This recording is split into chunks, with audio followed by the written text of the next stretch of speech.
on.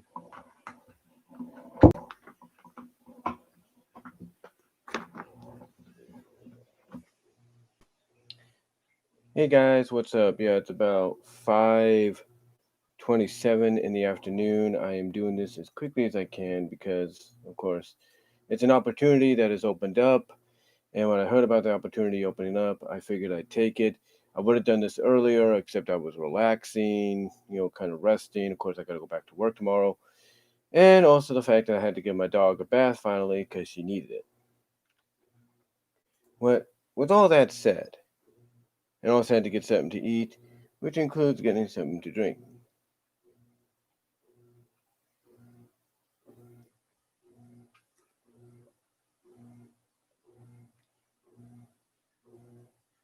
So, so yeah, basically,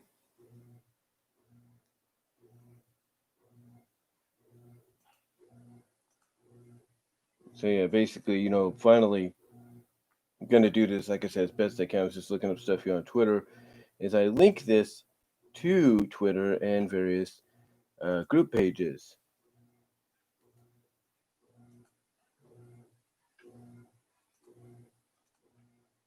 And hello, Samuel. But anyway, like I said, linking this to various group pages as I speak. Here on Twitter, on the Twitter, as they would say. I'm gonna have to take one thing out right now. Apparently.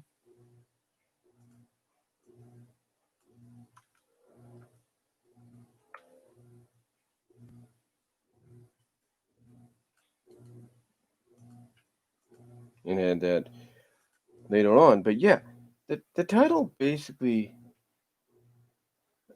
says it best here. You know, we're here to talk about Spike and Rarity's unique slash controversial relationship slash friendship in MLP FIM, that being My Little Pony Friendship is Magic, and possibly the upcoming Pony Life.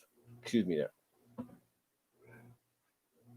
And the reason I say that is because, as I mentioned before, in an audio video that you heard here on my channel, basically there's rumors, speculation going around that basically the basically the word going out is the roles will be reversed, and that Spike and Rarity, or that Rarity, I should say, will be crushing on Spike. And as I said in that video, I'll say it again. I kind of see if that's the possibility, if it's the roles being reversed and Rarity's the one crushing on Spike, if you will. I kind of see it playing out like a Bugs and Lola situation from the new Looney Tunes show, where Bugs and Lola in that show were attracted to each other at first sight. Bugs kind of saw Lola was a little like woohoo kind of deal, kind of like a little much for him, and decided, okay, it'd be best if we're just friends, kind of back off a little bit. And it wouldn't be until later on in the episode Double Date where Bugs would win her back. Well, basically, Bugs notices exactly, I think, what Daffy and others have been saying, that, Lola is falling for Daffy after giving him advice from her own playbook or something like that. And so, yeah, it's basically like, okay, something has to be done here. Something has to be done. And basically, what they do, and basically what happens, I should say, um, I'm doing fine, Bugs, and that's the person by the name of it. But yeah, basically, long story short, Bugs decides to, in front of the world, if you will, well, in front of a nightclub, but mostly the world, announce that Daffy is not Lola's boyfriend. Bug, he is. And he's even shocked about what he said. And that's why I feel that if the rumor is true that they're going to go in this direction with Rarity being the one crushing on Spike, I could see, maybe not along the lines of Spike wanting to avoid Rarity, but I could see them kind of having a very budding friendship that grows into something stronger, maybe. I think, like I said, the subplot with that, if they do that, I think this character, the character sub arc or subplot for them is they're very close friends, have a budding friendship, but secretly they feel it, but secretly they they secretly have stronger feelings for each other. That's more than friendship. So I could see maybe them doing something like that to where, as I said before, if they go that route, you get a date episode where both of them finally agree to go on a date with each other to see maybe if the friendship is meant to be something more, and the date kind of results in possibly that question being answered. But anyway, okay, but anyway, what was I getting at?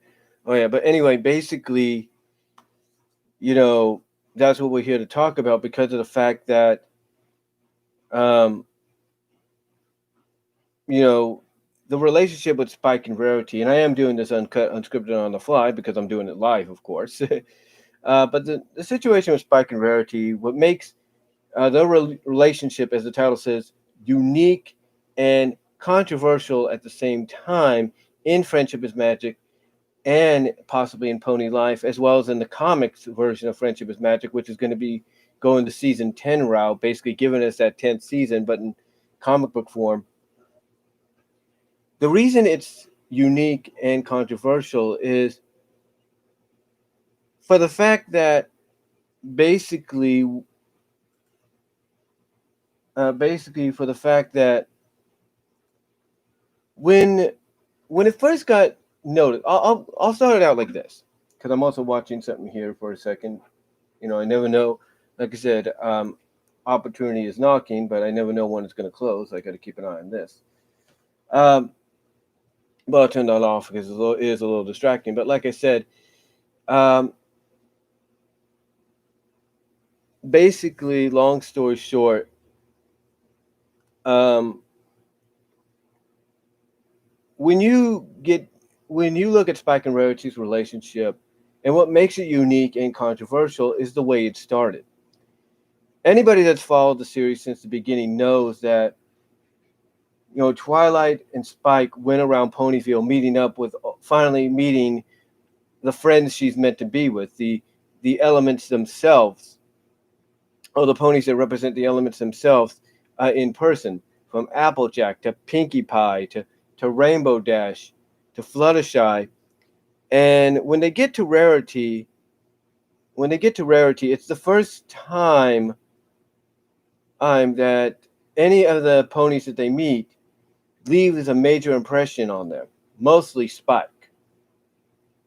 Because, as I've said before, they could have done this, what they did with Spike here, they could have done with the interaction with any of the other interactions they had. Like, they could have done it with Applejack, they could have done it with Pinkie, they could have done it with Flutters, they could have done it with Rainbow, but they didn't. They waited for Rarity. And the reason being is she is a femme fatale character, and she does, no offense, does seem the more feminine and more ladylike character out of the group. You know, she does seem like the more ladylike character out of the group, and more of the kind that would, as we see later on in the series, that would fall for romance. And obviously you get it here. You obviously get that uh, impression when they meet her. I mean, I don't know who they meet before, but basically, long story short, when they finally meet Rarity, that's when Spike basically goes gaga over her. Because what they do, and again, anybody that's seen the episode or seen clips of it, sees that they're entering the boutique, and basically we see the back of Spike and Rarity, and what happens is the camera zooms out between them, or zooms in from in between them, right to Rarity to show us what she looks like. And this is where Spike, when we see her, Spike sees her We see her at the same time Spike and Twilight do, but this is when she's revealed that Spike falls for her. And, again, people would think, well, why didn't they do that, with the other characters? And I think it's because she's the more feminine of the kind. She's more the very femme fatale, ladylike character that you could believe someone like Spike could fall for. I mean, you would think, oh, Spike's gonna fall for Applejack. That didn't happen. Oh, he could fall for Pinky. Well, that didn't happen. Rainbow didn't happen. Fluttershy didn't happen. Oh, but Rarity, ding, ding, ding, ding, ding, ding, ding. There's your answer. And it goes back.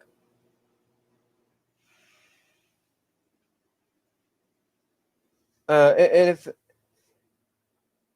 basically it goes back to what Lauren Faust said. Lauren Faust one time in an interview said she wanted Spike to be the fans, the people's point of view of how beautiful and gorgeous Rarity was. And it was from this moment that I think the uniqueness of the friendship started, but also the controversy. Because it wouldn't be until about several episodes later in season 1 in a Dog and Pony Show where basically we get a better understanding. We get a better understanding of Spike's feelings for Rarity, because he envisions himself in fantasy and everything as being her knight in shining armor. And how does he want to do this? How does he want to live out this fantasy, be the hero? Not only does he dream it and fantasize about it, but he goes as far as freaking writing Twilight in there as his noble horse. Which was because even Twilight, I think, had a reaction like, what are you doing? And it's like, oh. And that right there kind of shows you how strong a friendship, siblingness that the two have between each other, because she tolerates a lot of what Spike does here. She does tolerate a lot of what Spike does throughout the series, but mostly when it came to this episode and him doing what he did, she tolerated that because, okay, if it means that much to him, I'll do it, even though I'm not going to like it, And that's what was kind of funny about it was, she tolerated it only to make Spike happy and so that he could live out his fantasy and kind of be the hero for Rarity. Now, here's the thing. I don't know if this was the episode, but I have to suspect, because honestly, I didn't really start getting into the series until the later seasons, mostly like seasons 3, 4, and all that. Then I start going like, okay, maybe there's something to it. And then finally, throughout the years, the rest is history. But again, I don't know if this was, but I got a feeling season 1, between the initial pilot episode and this episode, and maybe the revelation that Spike gave to Twilight, Pinky, and I think the other rest of the main 6, with the exception of Rarity, that he has a thing for her, he has a crush on her, he's in love with her kind of deal. I don't know if it was around between that time frame, but I have a feeling around season 1, I should say, is when that unique friendship that he had with Rarity started to enter controversial territory. Because again, we go back to what I said earlier. Lauren Faust wanted to use Spike as a point of view for the fans to see how gorgeous and beautiful Rarity was. As I've said before as well in other videos, I don't think Lauren Faust had any idea whatsoever that it was going to become a huge deal, that fans were actually going to get behind this crush, this implied romance, this ship, if you will. I don't think she had any idea this was going to happen. I don't think she did, because I think the farthest she wanted to go with it was Secret of My Excess. Kind of leave it at that. Where where basically, you know, she acknowledges that she's always known Spike's had a thing for her, even while he's admitting it while they're falling through the air. He's always had a thing for her. And obviously, you could tell from the beginning of the episode that she kind of already knows. I mean, the way she kind of, flirts with him a little bit and kind of sweet talks about how gorgeous the fire ruby is with no intention, because a lot of people get that mixed up, with no intention of trying to give and trying to basically manipulate him into giving it to her, because it was Spike that was thinking, wait a minute, do you really think it's that good? Really think it's that beautiful? Because it's Spike that's having second thoughts. Well, wait a minute. Because basically, in his mind, from a character standpoint, Spike is realizing that, yeah, he could eat this, but he's hearing from someone that's an expert in jewels of how valuable and rare a gem like this is. So it's Spike that says, you know what, you know, if it's basically, it's Spike that kind of takes everything that Rarity's saying and realizes, you know what, if it means that much, if it is that rare, then it's meant to be with you, not with me. And then the rest is history. Not only is she, I mean, you look at Rarity's reaction, because all she's doing is sweet talking him and everything and not expecting him to do what he's about to do. And she's shocked when he does it. And the rest is history. She's bouncing around, calling him Spiky Wikey, kissing him on the cheek. And it's like, whoa. It's like, what just happened? And then you go through the rest of the episode, especially towards the end. And to me, I think this was Lauren Faust's way of trying to bring a little bit of closure to it, like saying, yes, there is something between them, but that goes beyond friendship, but that's about it. This is as far as I want to go with it. And we're going to move on. Because I think her initial intention was, as the initial plan was originally for the series, it was going to go for about 3, maybe 4 seasons, and that was it. Something like the Spike and Rarity, situation, it probably touched upon a little bit, but that was about it. There was no other intentions for it to go further than that. There wasn't. There was no other intentions. And basically, one could assume that had things gone the way, had they been originally planned, then yeah, Secret of My Excess would have been the be all end all. That would have been the conclusion to Spike and Rarity's relationship, and it gives off the vibes, as Voice of Reason once put it. It gives off the vibes of, oh, Rarity is canon. So there you go. But with that said, we go towards the later seasons, and as I've mentioned before and others have acknowledged, was a cooling off period for the show, or at least for the ship in that matter. Excuse me there. There was a cooling off period. And the reason it was a cooling off period is because even though you had some interactions that strongly supported the Sparity ship from season 3, and her worried about Spike and everything, her being the first one to hear Spike, acknowledge that he had the crystal heart and stuff like that, to Castlemania, stuff like, shows like that. You had your moments in between seasons 3, 4, 5, 6, and 7, and even with the movie. And it wouldn't be until about seasons 8, 9, and Best Gift Ever, which was the holiday special / episode that was a bridging gap between seasons 8 and 9, that you wouldn't get a spotlight strongly put back on this relationship, or this ship, if you will. What was I trying to say? You wouldn't get a Oh yeah, it wouldn't be, like I said, it wouldn't be in between until seasons 8, 9, and the holiday special in between, that you wouldn't get that strong spotlight put back on. That's the word I was looking for. That you wouldn't get that strong bright spotlight put back on uh, the relationship between the two that you had back in the earlier seasons. Now, what's funny is how the relationship, you know, got the spotlight put back on it, if you will. Basically, long story short, ladies and gentlemen, um, again, long story short,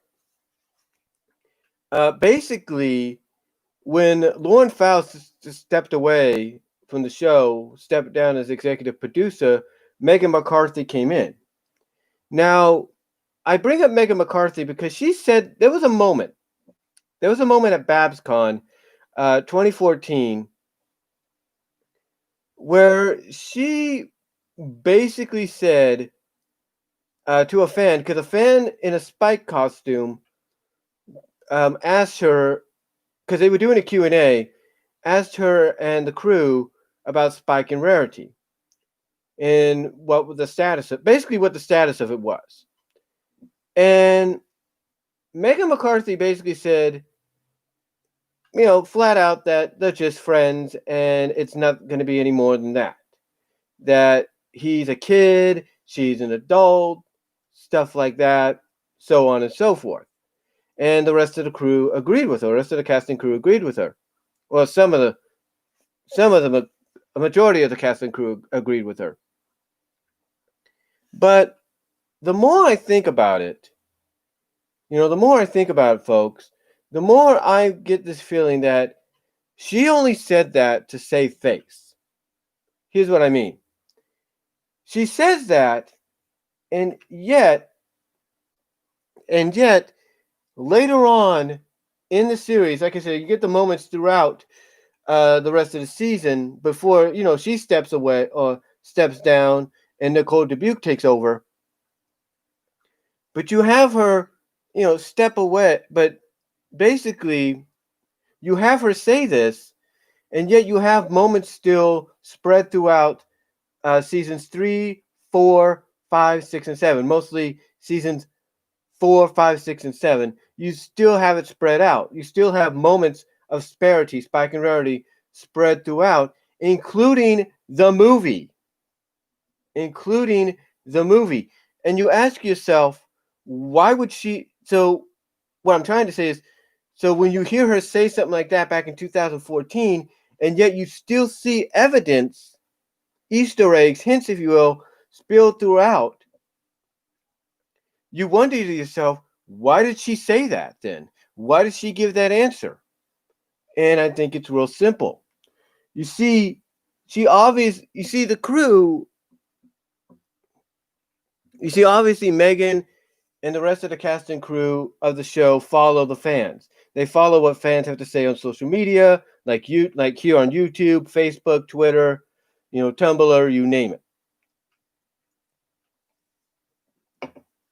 it. They follow what they have to say. So obviously she heard how some fans were not too thrilled with the whole Spike and Rarity relationship. Like how some fans felt it was wrong. It was pedophilia. It was controversial, stuff like that. So obviously Meghan, being a good soldier, if you will, for Hasbro and for DHX and all that, basically said, you know what? I've got probably realized, or didn't say, but she probably realized, you know what? Fans are going to probably ask me or ask us about the Spike Rarity thing. How do we answer that? And she probably realized, you know what? I'll just say they're just friends, nothing more. That nothing romantic is going to occur. And that's probably what she did. She probably realized going to a convention like that, doing a Q&A, she was probably going to get asked that kind of a question, whether it was about Spike or Rarity or some other ship, and she would have to come up with the answer of, yeah, that ship's a no-go. because they're just friends and nothing else. So we'll leave it at that. And the reason, again, I think she gave the answer and that's the reason I think she gave the answer that she did at BabsCon 2014. She gave the answer because she wanted to save face for the company. It wasn't about, oh, I'm totally against it, I hate it, and all that. No, she was saving face for the company because she realized that even though she probably knew the ship between Spike and Rarity was very popular and it was growing in popularity, that there was a lot of detractors about it. And she probably felt that those detractors could get wind to Hasbro and DHX and all them, mostly Hasbro, and that could probably put the show, if not their jobs, in jeopardy. If they basically continue to make it seem like, oh, there's something between the two, and it's probably going to lead to something else in the future, probably something more. So what did she do? She came up with an answer that I honestly believe she felt saved face for her. It saved face for her as well as for the rest of the company. It's not that she had anything against Spike and Rarity's relationship, because why would she continue putting moments and Easter eggs and hints about it, alluding to it basically throughout the rest of the series before she transferred power over to Nicole Dubuque? Why would she continue doing that if she didn't know it was popular, didn't find it adorable and cute herself? Why would she continue doing that, you know, even after she said something like that at BabsCon? Because again, it's about saving face. It's like with any company that you work for, despite what people may say, whether what they say is true or not, or is fact or not, or has a lot of evidence behind it, your answer has to be an answer that saves face for you, your job, and the company you represent. And that's basically what she did. That's basically what she did. She said, hey, look, they're never going to be together. Heather, I don't know where you're getting this idea from. They're just going to be friends, da da da. She, and the reason she said it was to save her job, save the jobs of the rest of her crew and cast, as well as basically save face for her and Hasbro, because she didn't want to give off that vibe of, oh, it is exactly what people say it is. It is pedophilia, or it is this, or it is that. She didn't want to give off, that impression. She didn't want to give that off. And I know that might sound confusing to a lot of folks, but it's the truth. It is the truth. And I think anybody knows this. I mean, heck, um, you know, you listen to a lot of the fans out there, a lot of the established fans, like, like I said, you listen to a lot of the established fans, like a Silver Quill, like a Del Walsonator, aka Thespio, a Voice of Reason, a Josh Scorcher, aka Firebrand. You listen to Lightning Bliss. I love Kim Possible a lot, aka I love KP a lot. Sweetie Bloom, Keyframe, Golden Fox. You listen to them all, which I highly recommend you do because they're big time fans themselves. And they will even acknowledge that despite whether or not they like it, that it is a popular ship. That yes, it is it is unique and at times controversial, but it is a very popular ship. And they will even agree that despite what Meghan said at BabsCon 2014, that she continued to allow moments between Spike and Rarity, as little as they were, throughout seasons 4, 5, 6, and 7, to continue on, even after what she said. So even they would agree that yes, she even acknowledges how popular the ship is, and that there's nothing wrong with that. There's nothing wrong with that. I mean, even Silver Quill um, did a video.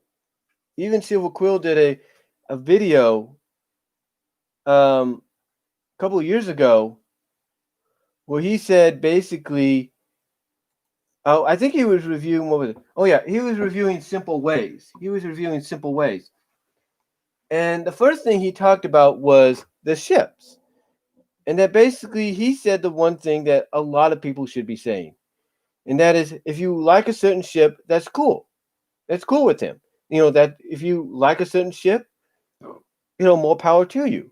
That's your opinion. That's if that's how you feel, that's your opinion.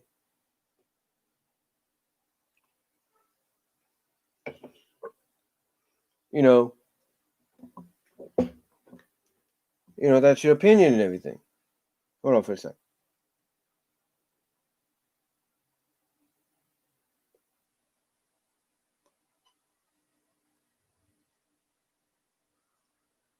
Like I said, that's your opinion.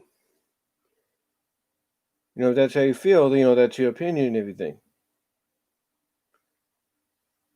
But anyway, like I said, but as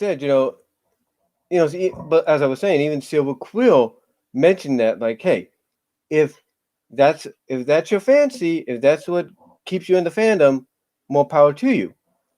So, like I said, even the established fans know this, and I think again they realize these established fans and reviewers, even Dr. Wolf, I forgot to include him. They realize, look, if Meghan was against it, like she said she was at BabsCon 2014, then why still allow moments and Easter eggs and stuff to be scattered throughout the next 4 seasons? It's because, again, it's about saving face. It's about saving face. And there's a lot of people, and again, getting back to what I was saying, there is a lot of people, or there's a lot of jobs, I should say, there's a lot of jobs, if you will, companies that basically, if you work for them, and as I was saying, people will point out certain things that are pretty much fact and have evidence that back them up, on it, and like I said, even have evidence that backs them up on it. You yourself have to basically say something that basically, goes against what they're trying to point out, they're trying to prove. You know, not to bring my job into it or anything, but this past week we had a lot of people that were not happy that we didn't have bags. I even had one older couple, get so upset that they only bought a few items of the many items that they bought and left the rest of them on my belt, on my register belt, for me to basically put back or put into the go backs area at customer service because we didn't have bags. And we had to explain to them, they're coming, that we're going to probably get some today. And when they would argue the silliness of, well, it's kind of stupid that, you don't have bags and you don't allow other people to bring theirs in, we agree with them, but then we tell them, hey, it's not our call. It's not our call. It's our company's call. They're the ones that say, look, you can't allow people to bring their bags in until we get the okay, until we get the thumbs up. So it is inconvenient for people, but there's not much we can do. And we have to tell them these answers to save face, because we can't just in front of the world agree with them and say, like, yeah, you're right, it's stupid, we should have, you guys should be allowed to have your bags here, it's stupid, I don't get it either, this company should know better.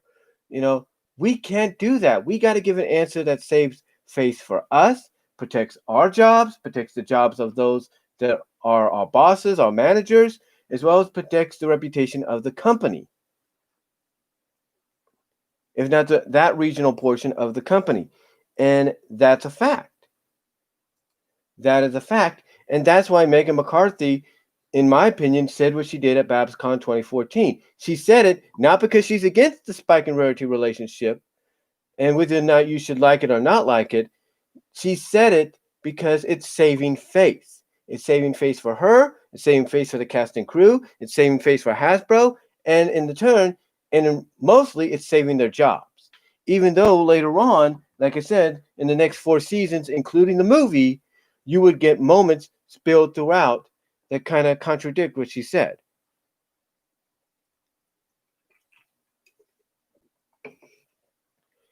And as I mentioned, it wouldn't be until after she handed the reins over to Nicole Dubuque that we'd start getting more focus put back on Spike and Rarity than I think anybody ever expected.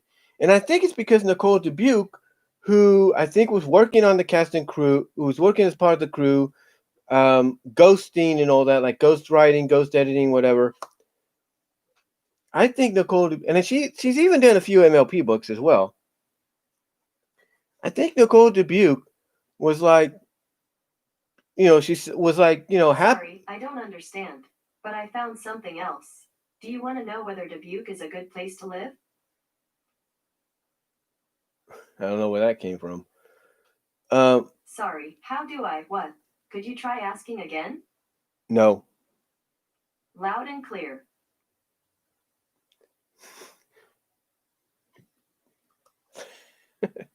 My Google meeting went off. Anyway, though, like I said, it wouldn't be until Nicole got the opportunity, which she was probably happy to get, that she probably allowed for more Sparity moments to be ushered in, because she probably found it, like a lot of us fans, she probably understood that, hey, it's adorable, it's cute, and you do need a little romance thrown in, even with your main cast. You need to have a bit of romance thrown in there. You can't just have them be BFFs and continue teasing a relationship or something going on between characters and not maybe acknowledge that, hey, there might be something there. And honestly, that's what Nicole allowed to happen. I mean, I think she even wrote some of the episodes where she herself put in some Spike and Rarity moments. So, it would, like I said, it wouldn't be until she came on board that the spotlight would be shown more heavily on it. And again, I understand, like those that I mentioned, like for example, Golden Fox. He did like let's say Golden Fox and Map, aka Miss Anthropony. They even touched upon let's say the episode Meltdown, and even the little moment we had in Breakdown before it, the episode before it, and even with the best gift ever. I can understand, and anybody can understand how they felt about it. Like, really? I thought we got away from this. Because they even mentioned, I think one of them, I think it's Anthropony, he even mentions, I thought something along the lines of, I thought we got away from this. I thought this was done. Well, obviously it's not. Because again, it goes back to my theory that Nicole Dubuque was a fan of the ship. She found it adorable, she found it cute, and she maybe realized, look, you can't just keep teasing something like this and not acknowledge that there's something going on that's more than just friendship between them. And I think she's more of an advocate of, look, you can't. It's like it's okay to have a little bit of romance thrown in with your main cast, especially especially between two of your main characters. You know, and and I'm thinking that's what happened. I'm thinking that's what happened because again, you take a look at the moment Spike used as an example to Discord of how important Hearts and Hoof Day was or is, the equivalent of Valentine's Day, by bringing out a big old heart card with a poem on there for Rarity from him, and he reads it off. Then you have Meltdown, which essentially is a Sparity episode because you have the episode beginning with them. You have them both going through something. So, and you have the episode ending with them. And then you have Best Gift Ever. Need we say more, especially at the end? Then you have like the first 20 seconds or so in between Dark and Dawn. Then you have, of course, the moment in Summer Sunset Back. And then, of course, you have the little moment where they're defending each other, protecting each other in the climactic battle of the ending of the end. And then, of course, you have your little hints of them possibly being an item in the future timeline. You know, you have all this stuff, and it was all done under Nicole Dubuque's watch. Why?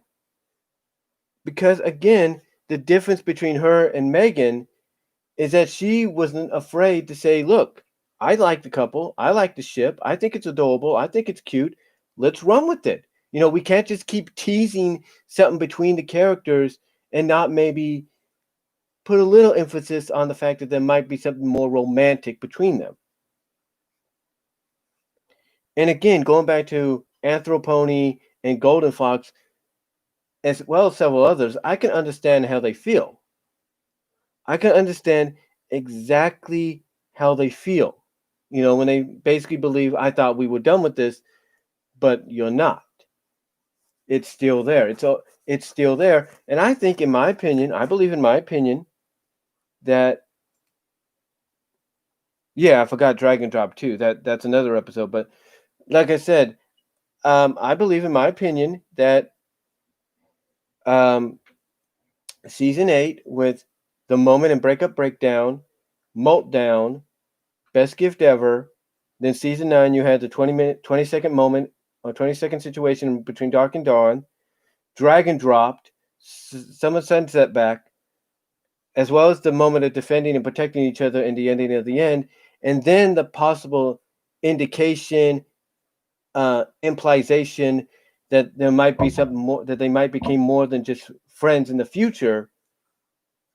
You know, you look at all that, and like I said, I think that's when it dawned on them, that being Miss Anthropony, Golden Fox, and others, that yeah, Sparity is pretty much here to stay. Like, it may have had a cooling off period with a few moments here and there, but yeah, it's back and it's here to stay. And like I said, and I believe Nicole. I believe Nicole was like, "Look, you can't keep teasing something like this and not follow through on it in some way." And she probably was an advocate of like, "Look, let's put a little bit of romance into the main group and let's obviously put it with Spike and Rarity, but not go any further." Like Dragon Dropped, for example, basically opened the door. It was it was something that, well, it's nothing new when it comes to MLP FIM, but basically, it's something that a lot of fans were wanting. It's like, how would Rarity react if another female came, into Spike's life and started taking him away from her, like taking the bonding time away or the together time away? How would she feel? And that episode focused on that. It focused on how she would feel if somebody came in and basically became her replacement. I mean, Thespio said it best when he did his collab review, doing At the Screening with Voice. And that is, Rarity seeing Spike with Gabby was basically Rarity feeling the equivalent of Spike cheating on her. And, when Thespio says that, and I think he even said something else, he's basically acknowledging that, look, this is Hasbro's subtle way of saying this is a love triangle. That Rarity is now realizing that Spike means more to her than just as a friend. She's woke up and realized, bing! Cupid's arrow just hit her and made her. Well, mostly it's like, what I'm trying to get at is she's realizing that Spike means more to her than just than that Spike's that being around that Spike means more to her than just as a friend. That her friendship, that her time with Spike is more than just means more to her than just friendship. It's beyond that.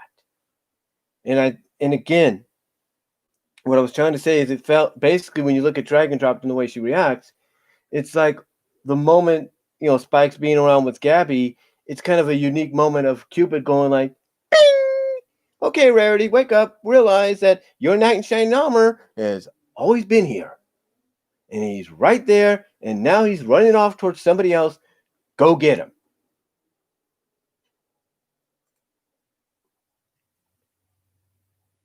You know, so yeah, it's basically that way. It's essentially that way. It's like in a unique way, it was Cupid waking Rarity up and saying, "You don't want to lose him? Go get him." Because even at the end, when she does apologize for her actions, and Gabby apologizes for her, and Spike kind of realizes, "Oh, wait a minute, you Rarity wanted to be with me a lot, like spending a lot of time with me. Like, okay, cool, you know." But they come to that mutual understanding. I want you to notice the last clip at the end when Spike comes in at the end. As I've said before, they could have ended the episode with the understanding, the apology, and all that, and that's it. They could have ended it right there, but no, they ended it with basically Spike coming back to Rarity, and I want you to notice Rarity's reaction after they hug and embrace. I want you to notice her reactions. Like she's got that grinning smile, that jealous like smile grin on her when Spike mentions that he and Gabby had a great day, doing the mail routes. But then when he holds out his hand and says, "But I'll always want my Rarity time," you see the grin go to that sincere smile, like that touched smile that very similar to Secret of My Excess. And then of course you add in Pinky's little remark at the end, and you kind of take it as you will. You know, yeah, it kind of indicates that Sparity is still a thing. Some people looked at Drag and Dropped and felt, oh, they finally got rid of Sparity. Whoopee! We're free! We're free! We're free! Uh, I don't think so. A lot of people have said that all Drag and Drop did, and not just the people here on this here on the live chat, I should say, not just people here on the live chat, the supporters of the ship, but many others have said that all this episode did was strengthen the Sparity ship more so than it's ever been. More so than it's ever been.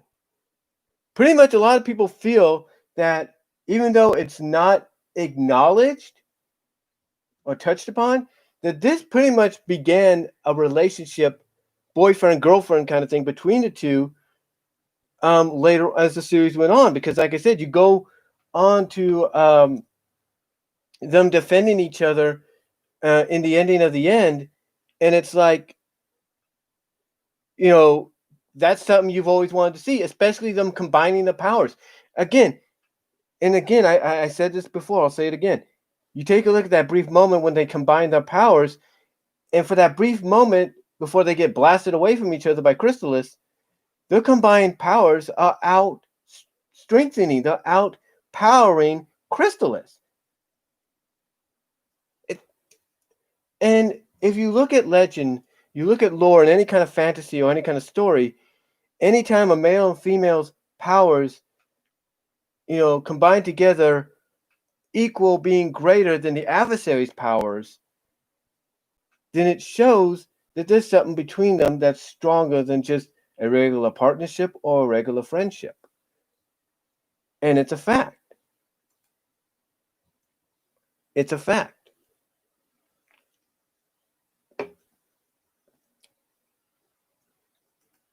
It is a fact, and nobody can deny that. Nobody can come out here and deny that that's not a fact, because it is. It is a legit fact. And then you take a look at Dragon Dropped, and a lot of people take take some of the moments in there, and say, hey, what about this? What about that? I mean, for example, let me see if I can get it without dropping anything.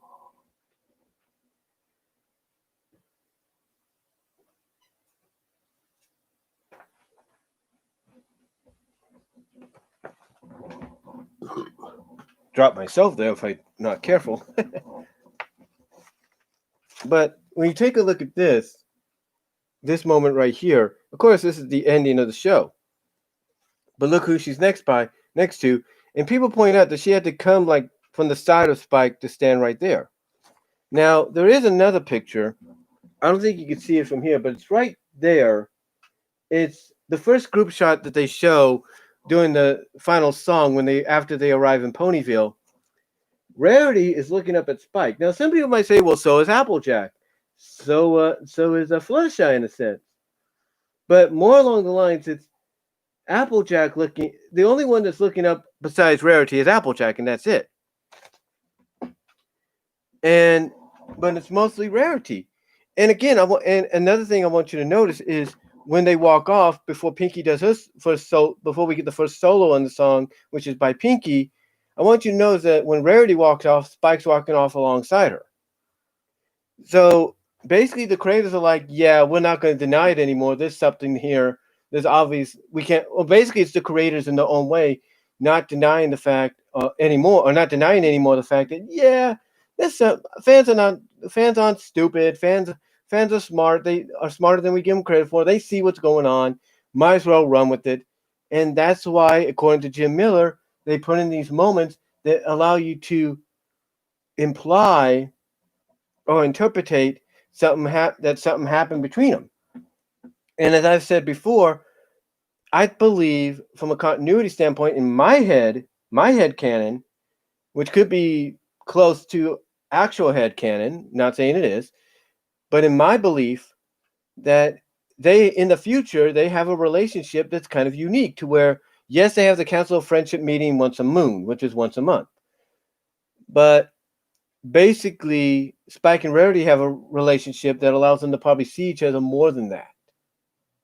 So that's what's unique in that aspect, because again, according to Jim Miller, you can interpret something going on, and obviously a lot of fans interpret, oh, these two did end up together. Okay, cool.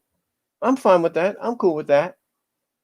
But it's the kind of relationship to where they'll see each other once in a while because they have duties as a co-ruler of Equestria and ambassador of friendship.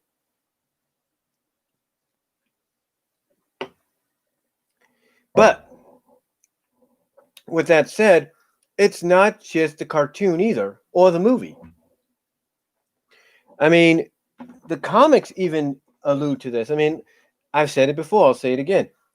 You take a look at the final panel in the Nightmare Rarity arc, and it's Spike being held by Rarity real close with the little heart emoji while they're looking, along with the rest of the characters, looking off at the moon at the end of the story. And let's not forget, it's Spike that's the final character, the final friend, if you will, that says what needs to be said to snap Rarity out of it. And here's the thing. They could have given that moment to Rarity's sister, Sweetie Belle. They could have given it to Twilight.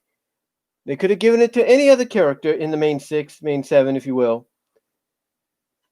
And like I said, they could have given it to Sweetie Belle, but instead they gave it to Spike. And it's like, how can you argue that something is not going on between the characters if even in comic book form, if a moment like that isn't given to one of them? I'm just saying. And hello, Valentine, bro, hoof to you back. But like I said, I'm just saying. I'm just saying.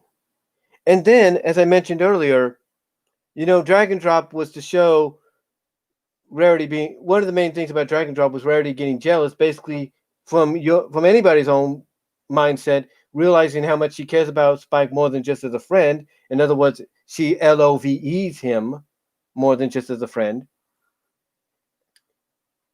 It's not the first time she becomes jealous. There is a story. I can't think of the name right now, but there's a story where a new character comes around. It's a new female pony that Spike becomes a little attracted to, maybe not as much as Rarity, but a little bit attracted to and helpful to. and she calls him Spiky Wikey just like Rarity does.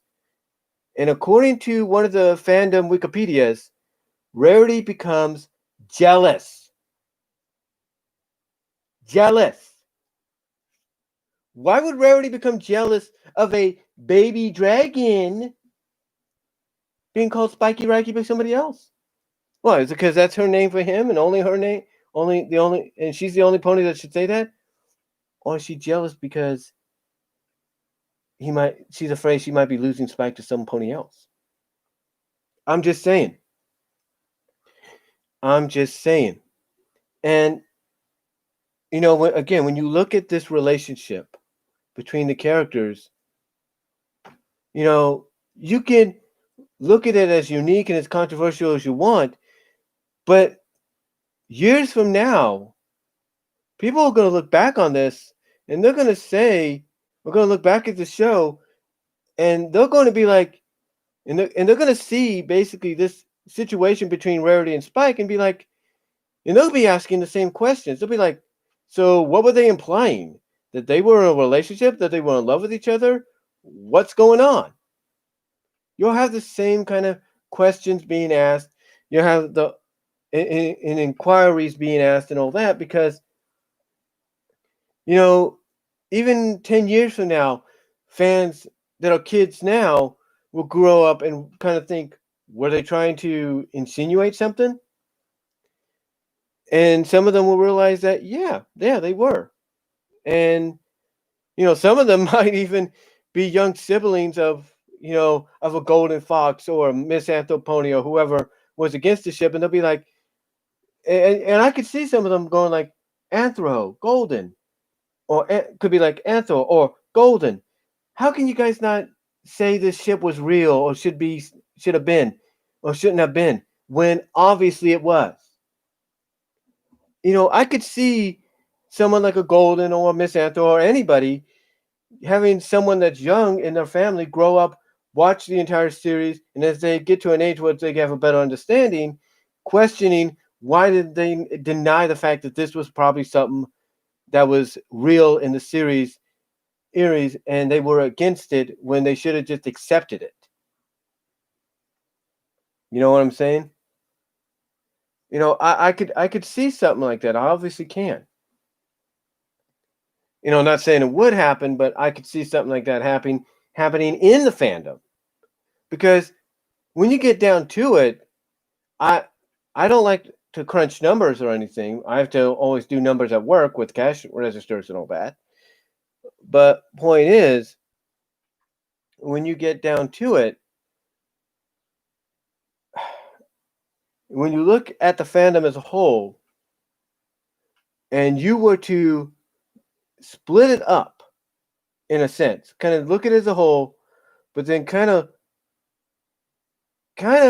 from a number percentage, be like, okay, how big is the Spike and Rarity shipping supporting group or Spike and Rarity support group, the shipping group? How big is it? There is no doubt that a majority of the fandom would be in that group. It'd almost be like, I'll put it this way, it'd be like 60% of the fandom would be Spike and Rarity supporters, 40% wouldn't be. And I know that's a far-fetched, percentage and number, looking between them, but I think it's a fact. I think it's a fact that if you were to do that, you would at least see a bigger number of the fandom supporting it. I really do. But here's the thing. And I want people to pay attention to this. This, as I've said before, is not the first time we've seen this. Let me ask anybody watching this after the live stream or during the live stream right now, let me ask anybody this. Have any of you seen Disney's movie Blank Check? Now, I haven't watched it at all, but I've seen clips. I've seen clips here and there. I've seen it when it's come on, clip-wise. I got to catch a moment here and there. Correct me if I'm wrong, but Disney of all companies, did they not tease a romance between this young kid and this adult female? Did they not do that? Did they not tease a ship, a romance between those two? I want. I'll wait. I'll wait. Let me know. Did they or did they not? I'm just saying. I'm just saying. Yeah. Even Spidey Crash AJ Productions says they did. So let me ask you this: if Disney of all companies is willing to do that in one of the live action family features, then what's the problem here? What's the problem with Spike and Rarity? Let me bring up another thing. I grew up, as I said before, I grew up in the 1980s. One of the shows I would watch in the 1980s, and I rewatched when it got reran on Channel 41 in Lawrence, Kansas, which was out of Kansas City, when I was living on my own. Basically, there was an episode, and I have this episode recorded onto DVD. It's called Substitute Teacher. Now, of course, the Bearstein Bears big chapter books did their own interpretation of it. But, and they did it twice. But in the original episode, which kind of follows, which the book kind of follows true to, almost. But in the original episode, you have all the boy characters, Too Tall, Brother Bear, Cousin Fred, Too Tall's gang, all trying to, set up traps, set up pranks and all that to pull on the substitute teacher because they don't want anybody substituting. They don't want a substitute teacher because they like Teacher Jane. They like Teacher Jane. They're more used to her. And mostly they see an opportunity to have a little bit of freedom. So what happens? So I want you to think about this. I want to ask you this. What do you think happens when the substitute teacher arrives? What is the reaction that you think Brother, Cousin Fred, Too Tall, and his gang have when they first lay eyes on the substitute teacher? Is it disgust? Is it disgust? Is it, oh no, we're going to get tortured? Or is it, oh my God, this substitute teacher's big. We're not messing with this person. Or is it, oh my God, I'm in love? Which one do you think it is? Which one do you think it is?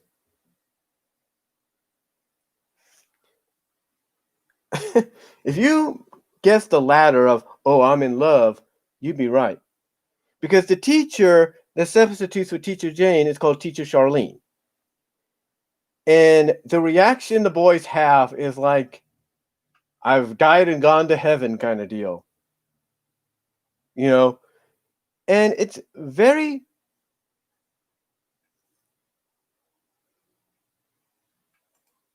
and it's very close to reality because there's a lot of times, even when I grew up as a kid attending school, that we would get a substitute teacher, and if it was a female, oh my gosh, sometimes we'd see who she was, and a lot of us young boys were like, oh my goodness, we're in heaven.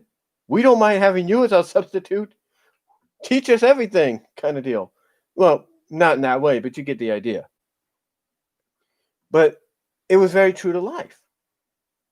And they did it twice in the big chapter books because there's a big chapter book called Queenie's Crazy Crush. And why? Because Queenie McBear, look her up on Google, was falling for the substitute teacher, for the substitute art teacher anyway. And she was willing to do anything she can to express her love for him. Even going as far as, from an artistic standpoint, creating a big heart with her initial in one end and the teacher's initial in the other.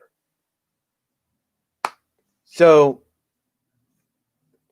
I didn't see anybody complaining about any of those happening, any of these moments, from an original 80s broadcast of the Bearstein Bears cartoon to even the big chapter books that came out in the late 90s and early 2000s.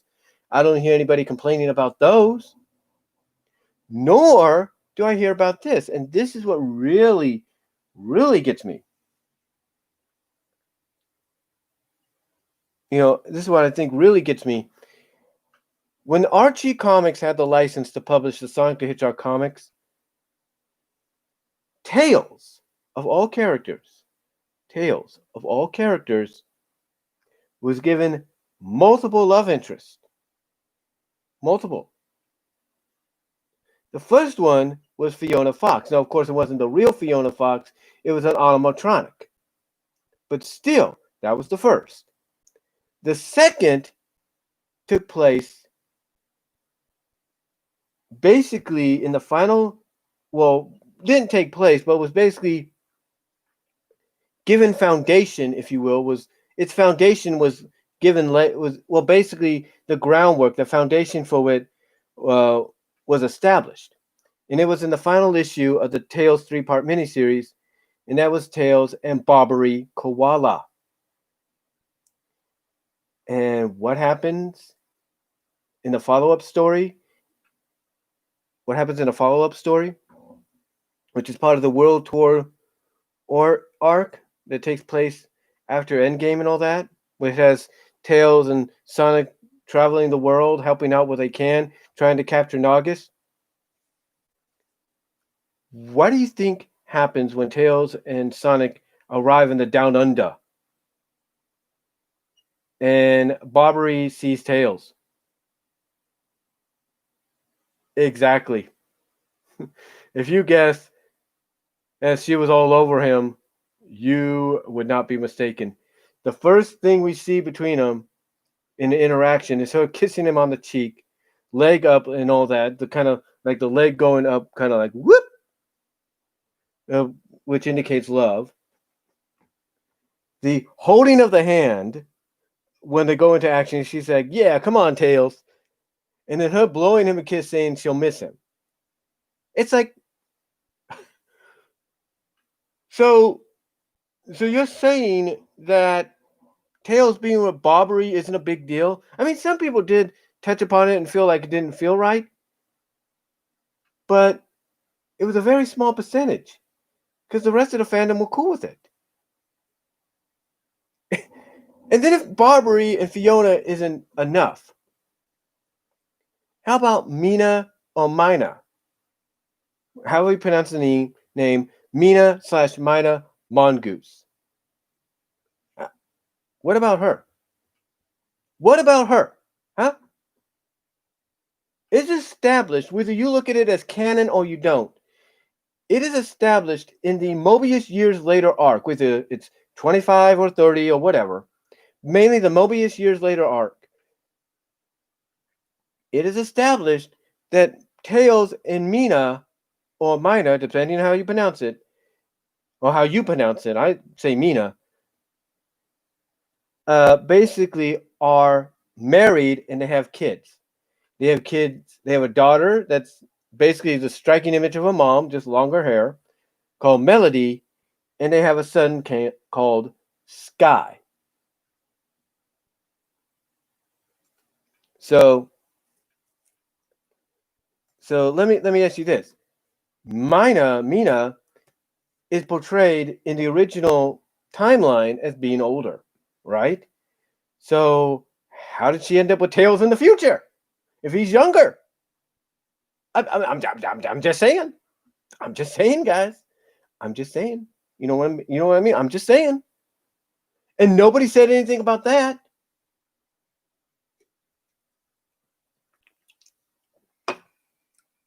Nobody said anything about that.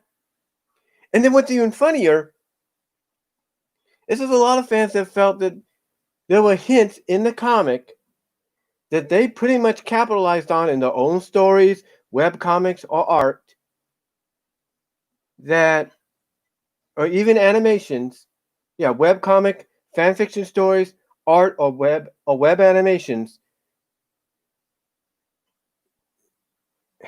This is a ship that they just took off. They took off with based on some clues and moments and all that in the comic of Tails and Nicole. Nicole. Yeah, Nicole, the AI Lynx. The former portable computer of Princess Sally, who later on in the series gave herself her own body. It's like fans took that. And if you look on DeviantArt, I'm not lying about it. Look on DeviantArt, Google, whatever. I'm not lying about it. There are fans that took any of the moments they had between each other and capitalized on it and went and said, these two are an item. These two are perfect for each other. And they went all the way. They went all the way. Excuse me. They went all the way. And that's not a lie. That is not a lie. And I think anybody watching this realizes. I mean, let me ask anybody in the live chat right now. What was your reaction to any of the Tails relationships that occurred? You know, from Fiona. Well, we'll get to Fiona in a moment. But from Barbary, Mina, and Nicole, what was your reaction to them? Because some people, when they look at Nicole, they could say, well, she's an AI. She doesn't have to age. She's perfect for Tails. Okay, fine. But what about Mina? She's Sonic's age, maybe a bit younger, maybe a year younger, but yet you're shipping Tails with her. What about Bobbery? She's about the same age as Sonic, maybe even the age of Bunny, and you're shipping Tails with her? It's like, what sense does that make? Where's the hate? Where's the disdain for any of those? Huh? I don't really see it. I don't really see it. And you know why? Because it's not a big deal. And long story short, guys, it's fictional. It's fictional. And in any kind of fiction, you could ship whoever you want. There are fans that ship Elsa from Frozen with Jack Frost from Rise of the Guardians. You can ship whoever you want. You can ship whoever you want. It's not going to matter. But if it's seen in an official part of the franchise, then it's somewhat, if not totally, official in the eyes of that portion of the franchise. And mostly in the eyes of not just the creators, but the eyes of the fans. So that's why a lot of fans look at Spike and Rarity and they say that it's semi, if not totally official, just based on the evidence that they're given, especially later on. Now, the one thing that a lot of fans feel that My Little Pony should have done with Spike and Rarity, mostly maybe with Dragon Drop or some other episodes, is address the age gap. And I know some of them are thinking maybe they might do that in the season 10 comics. We'll have to wait and see. But a lot of fans are always hoping for the age difference to be addressed. You know, and I believe they feel that if something like that was to happen, they might be more receptive of it, of Spike and Rarity, because at least that got addressed. And again, I go back to Sonic here. When we get this moment, and this leads to one of the more controversial moments later on, issues later. But basically, we get a moment where Tails catches Fiona and Sonic making out. Now, this is at a time, storyline-wise, that Sonic and Sally are broken up, and they're trying to slowly rebuild that friendship they had, rebuild it once again. Anyway, though, long story short, Tails is upset. He's saddened about this. And Fiona basically has to explain to him that she's touched by how he feels about her, but that she's several years older than him. She's like 5, 6 years old. I don't know what it is, 5, 6 years older, and that it would never work. And even though it led to one of the more controversial lines that fans despise coming out of Tails towards Sonic, and then, like I said, one of the more controversial moments in the comic later on, where Tails and Sonic are fighting, and Sonic wants to know where does this pin-up aggressions come from? Where's this all anger coming from? I've tried to help you out and all this. And it's in that moment in the fight, several issues later between them, where Tails is like, oh, so you dated Fiona to help me?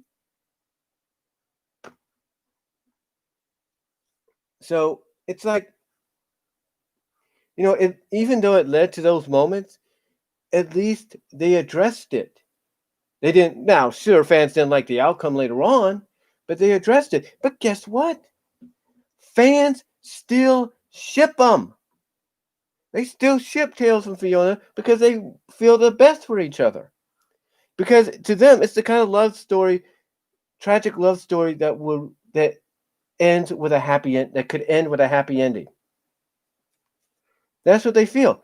It's the kind of tragic love story that ends with a happy ending. And that's Tails ending up with Fiona, and Fiona realizing the love she's always had has been in the form of Tails. They still ship them. They still ship them.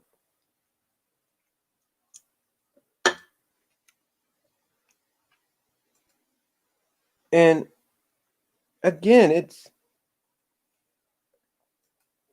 just of it's just one of those situations to where you have all these other examples. You have all these other examples in media of stuff like this happening.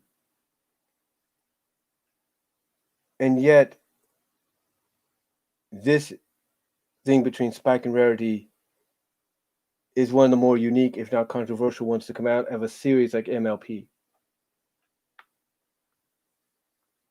I mean, here's what's funny. I can't remember the show or what the show was, but I can remember an episode that ended with a young boy that was still infatuated, had a thing for this older girl, and he says something along the lines of, when I get to this moment and everything, and you're still single, you know, her response is, well, then you better give me a call and come find me, or something like that. And it's not the first time a line like that's been used in live action or animation or even the comics. The point is, no matter how you feel about it, a unique, if not controversial, relationship like Spike and Rarity's has been seen all across media. And is what's funny is just like with Tails and Mina being accepted by a majority of the fans, thanks to Mobius years later, because Tails is older and all that. When we get to the future and we see what Spike has become a Spike, it's like I noticed, and I know I'm not alone in noticing it, that there were a lot of detractors of Spike and Rarity becoming retractors. In other words, they were more receptive of it. Like, okay, now we can go with it. Now we're cool with it. And it takes Spike becoming, as they say in the Bronies React video, Chad Spike, Buff Spike, Jax Blade like Spike, who's another Brony YouTuber you should check out. Mostly does a video YouTube channel on fitness and workout and getting into shape. But yeah, it takes Spike becoming that for many detractors to be like, oh, okay, we're cool with it now. He can be with Rarity. We're cool.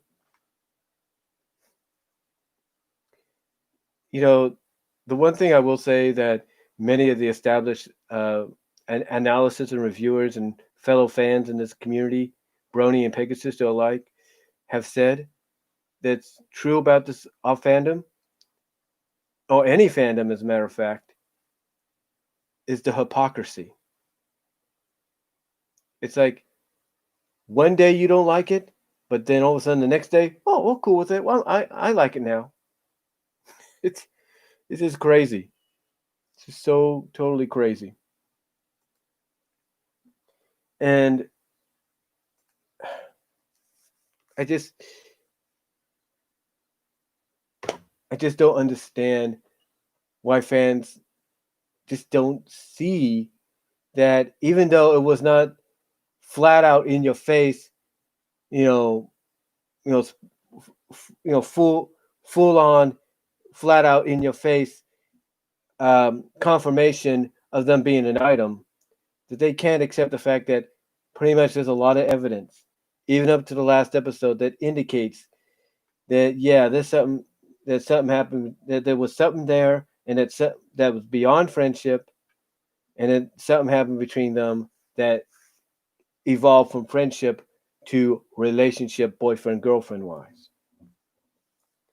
I mean, and here's what's funny: you have fans that, thanks to Disney Fanatic 2463, I believe, um, you have fans that support Spike being with Applejack.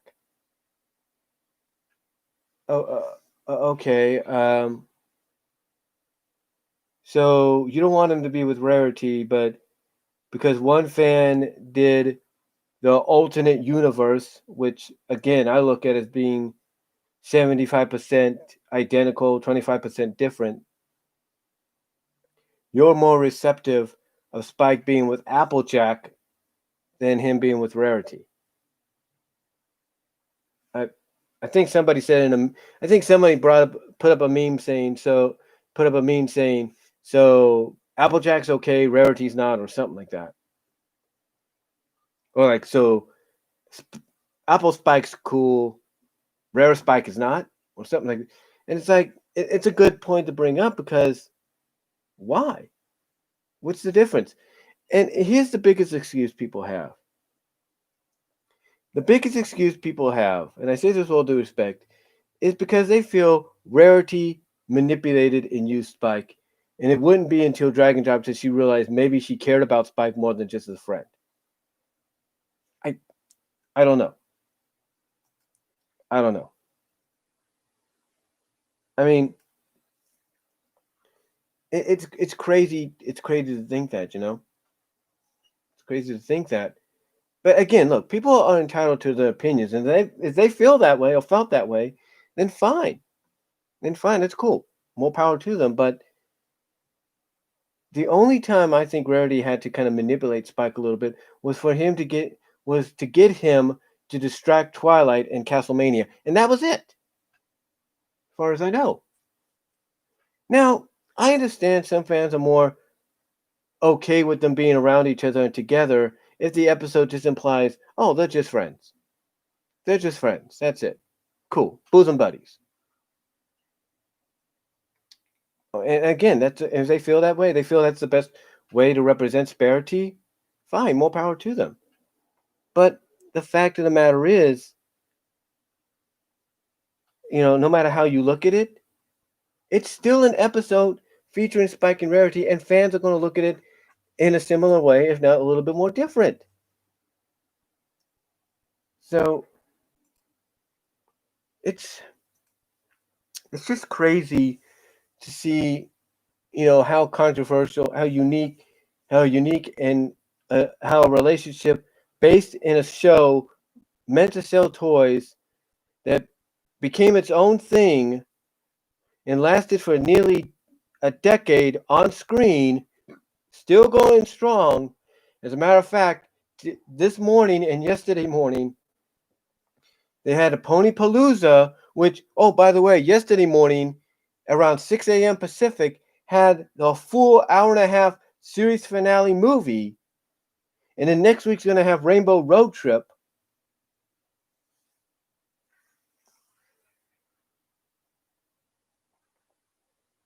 It's like, it's crazy to think that a relationship based on this series that's been going this long, that was meant to sell toys, has become the phenomenon that it is going to probably enter some kind of animation Hall of Fame down the line for the impact that it had.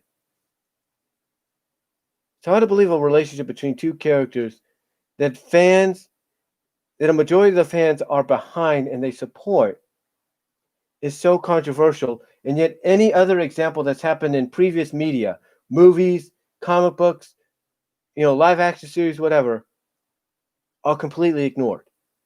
Like they're touched upon a little bit, but they're completely ignored. Like, oh no, that's nothing. That's okay.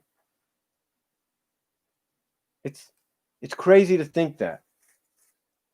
It's crazy to think that, but it's it's just weird. It's just weird. I mean, Going back to Sonic, for example, going back to Sonic, they one of the more one of the more convoluted like relationships in the show, in the franchise, I should say, is Sonic and Amy. Now, depending on what kind of continuity you look at, you know, some fans don't see Amy as being with Sonic because despite her design change and rebooted continuity origin change, whatever you want to call it, they still look at her as being that young Rosie the Rascal. A lot of fans go off of what was shown in the Archie Comics issue. I think it was issue, what was it, 78 or something? Where she basically uses the Ring of Acorns to wish herself into her Sonic adventure, into what would be, even to this day, her established look. And they even addressed the fact that even though she looked older, mentally she was still a young kid. Which is why in a backup issue, she still had to go to school and go and attend the same classes as Tails. And yet fans rather have her with Sonic than with Sally. And they have all these different reasons why it wouldn't work with Sally.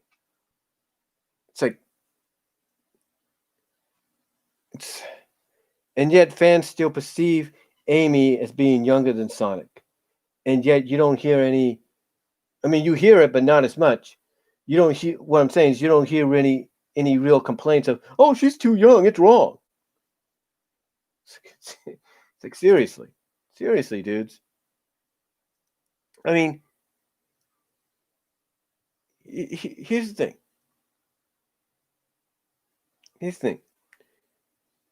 Okay.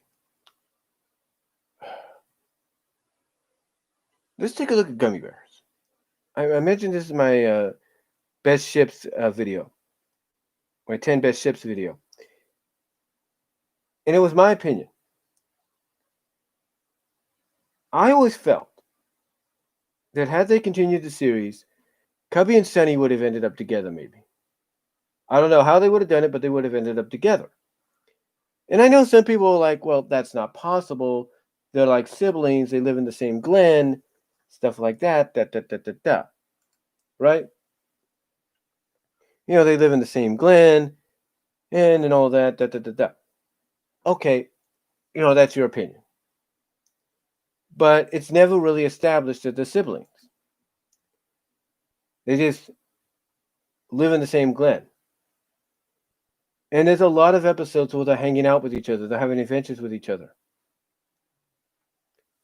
So you can't tell me for one moment, one single solitary moment, that if Disney decided, hey, let's do another season after the King Inkthorn episode, which served as the series finale, let's do one more season, but let's have it take place years in the future and have Cubby and Sunny be older and maybe build something between them. You can't tell me they weren't thinking about maybe considering something like that or could have done something like that. You can't tell me they may not be thinking about doing something like that for a reboot in the future. But in my opinion, I've always felt that they would have worked.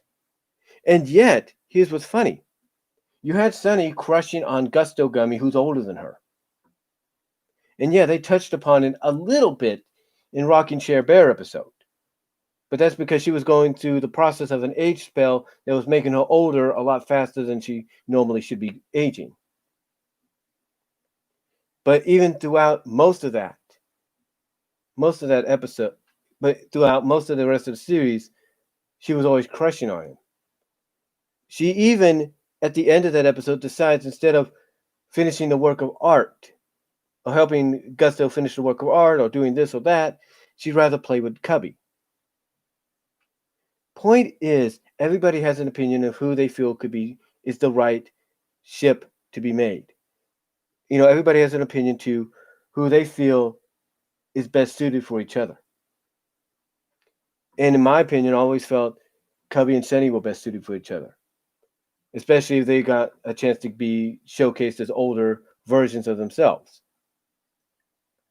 I've always looked at Dale and Gadget, being an item, being a couple in Rescue Rangers, especially with the fact that if the movie had originally been made, we probably would have seen that. You know, I mean, obviously, you look at Tailspin, they were teasing Baloo and Rebecca, despite giving Rebecca several different love interests that didn't last.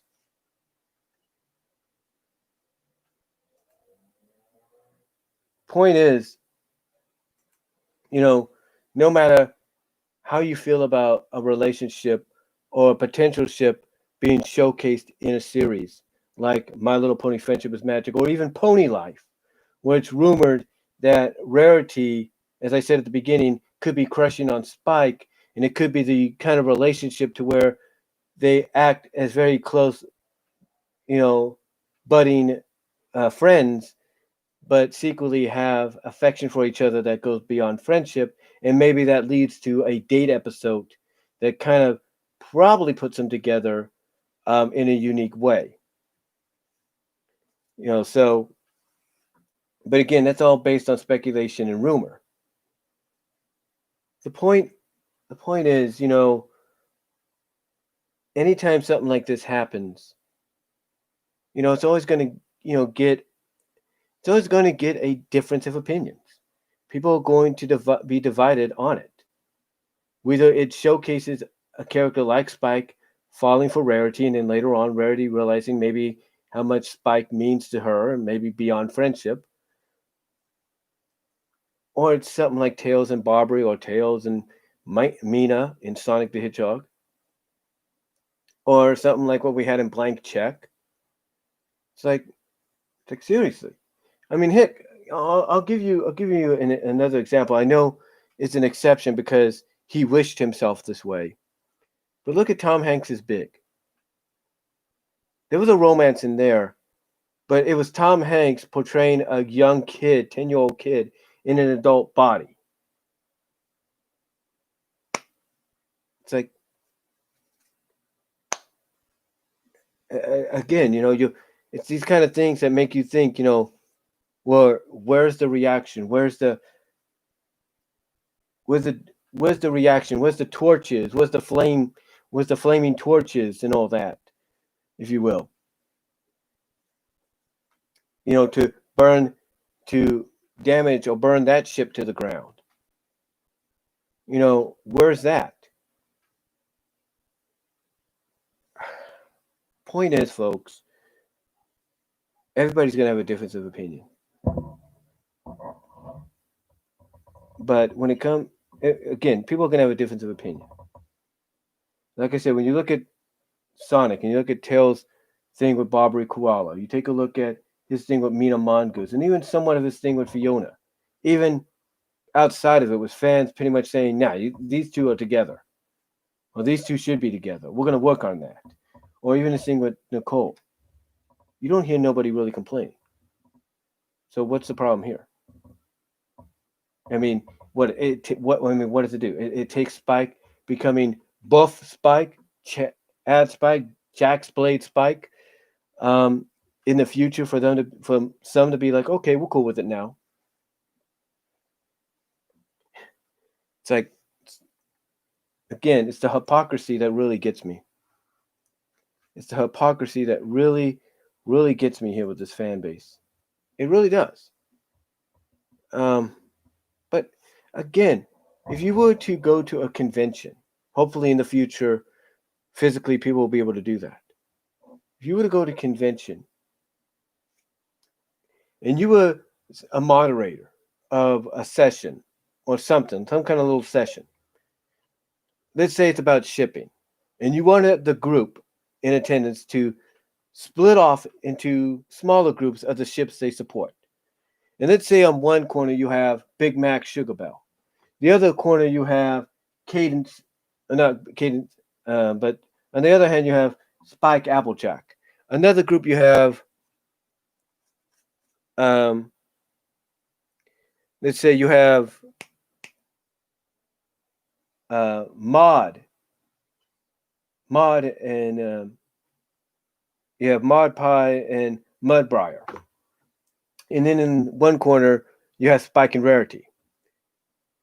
Let's say, should that happen at a convention down the line, They asked the groups to split off into those groups.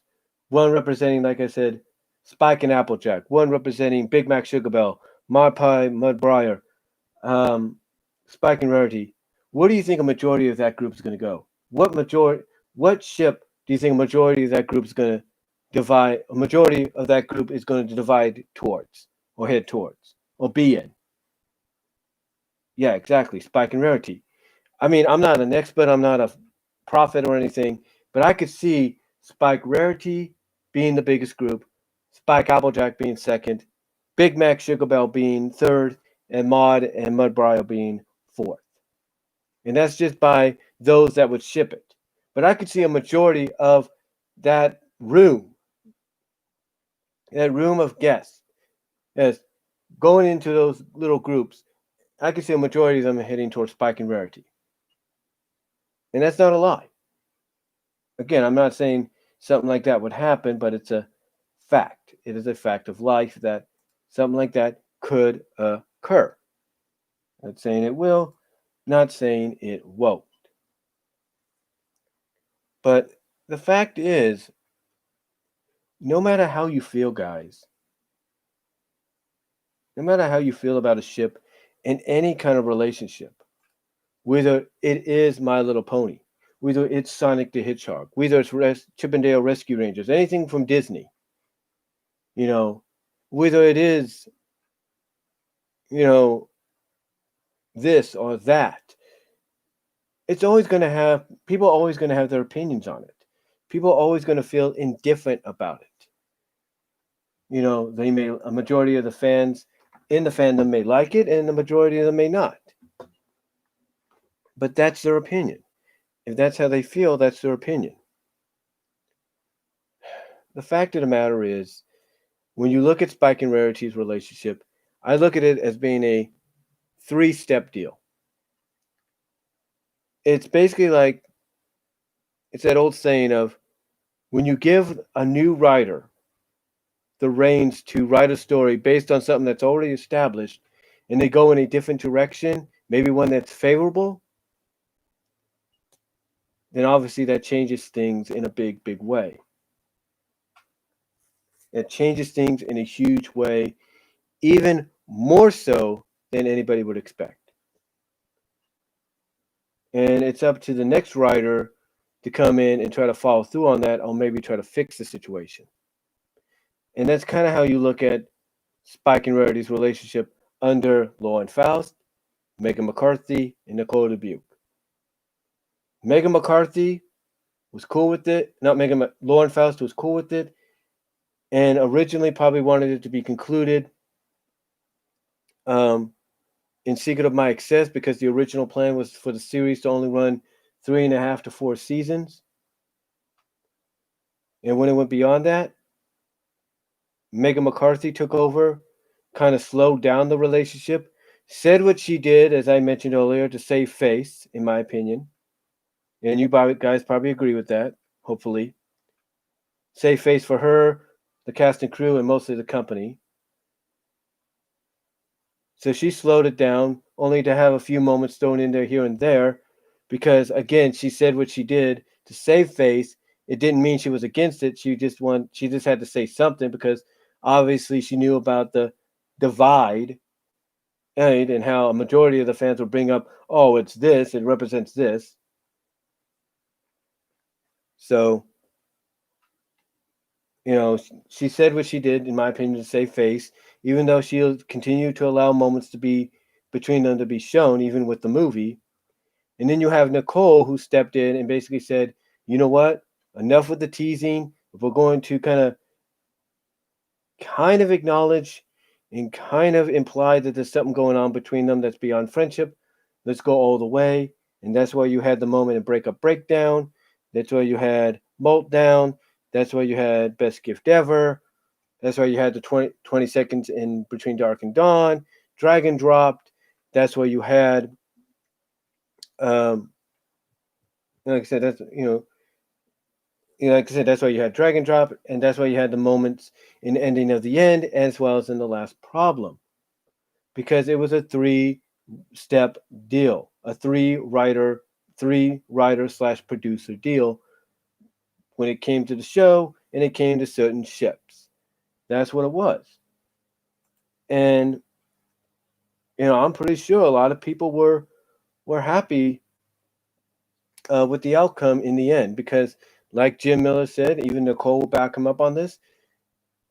It allows you to interpret what's been implied for your own canon. And if rumors are correct about Pony Life, and remember, rumor is some of that's being written by actual fans, then maybe we might get something that kind of plays along with what we've been hoping for, or plays along with what we've been hoping for, and kind of gives it to us in a unique, maybe funny way. But anyway, though, guys, that's pretty much all I'm going to say. It's going to pretty much wrap it up here for me on this live stream, talking about the uniqueness, talking about Rarity and Spike and the unique slash controversial relationship slash friendship in My Little Pony Friendship is Magic, MLP FIM, and the upcoming Pony Life. So let me know what you all think about it down below. Thank you all for watching. Thank you for joining me in the live chat. Really appreciate that. To all of them that were there, Brohoof, to all of you guys, thank you very much. And thank you all to those watching later on, post live stream. Let me know what you guys think down in the comment section about what I've had to say. What were your thoughts on what Meghan said back at 2014's BabCon on? And do you think she said that to save face or not? Let me know down below. Comment if you like. Thank you all for joining me live.